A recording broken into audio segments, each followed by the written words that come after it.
আশা করি আপনারা সকলেই ভালো আছেন। আমি বেশ কয়েকদিন আগে একটি কথা লিখেছিলাম, ভালো মানুষ এবং সৎ মানুষের ব্যাখ্যা আপনারা কিভাবে দেবেন। অনেকেই ব্যাখ্যা করেছেন, করবার চেষ্টা করেছেন। আমি ছোট্ট দু লাইনে যদি বলি, ভালো মানুষ এবং সৎ মানুষের মধ্যে অবস্থানগতভাবে কে কোথায় আছে। একজন সৎ মানুষ সমাজের সাত পাশের ধার ধারে না, সৎ আয় করে, নিজে এবং তার পরিজন নিয়ে খুবই সুখে শান্তিতে বসবাস করে, কোনো ঝুট ঝামেলার মধ্যে নেই। এটা হলো সৎ মানুষের একটি অন্যতম বৈশিষ্ট্য। ভালো মানুষের বৈশিষ্ট্য কেমনভাবে দেখি আমরা? ভালো মানুষ হিসেবে যারা আমরা বুঝি, লক্ষ্য করবেন তারা নিজেদের পরিবারের কথা যেমন ভাবেন, সমাজের কথা ভাববার চেষ্টা করেন, রাষ্ট্রের ভালো মন্দ নিয়েও কিন্তু ওই ব্যক্তি কিন্তু ভাবে, এবং ওই মানুষটি তার দেশের নিয়মকানুনকে শ্রদ্ধা করে, মান্য করে।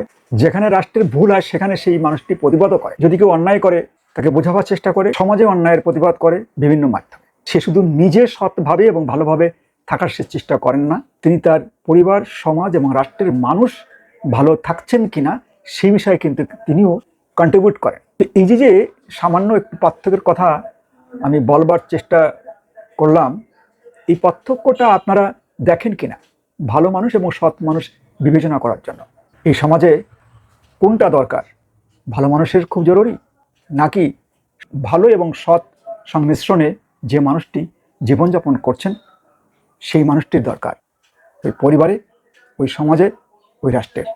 আগামী দিনগুলোতে সেরকমের একটি পথ সূচনা হতে যাচ্ছে। সেদিকেই বিবেচনা করে আপনারা বাছাই করবেন কে ভালো মানুষ, কে সৎ মানুষ। বিবেচনা আপনার, সিদ্ধান্ত আপনার। একটু কমেন্টসে জানিয়ে যাবেন। আমি যেমনটি বলেছিলাম, সৎ এবং ভালো মানুষের ব্যাখ্যা আপনি কেমনভাবে দিবেন।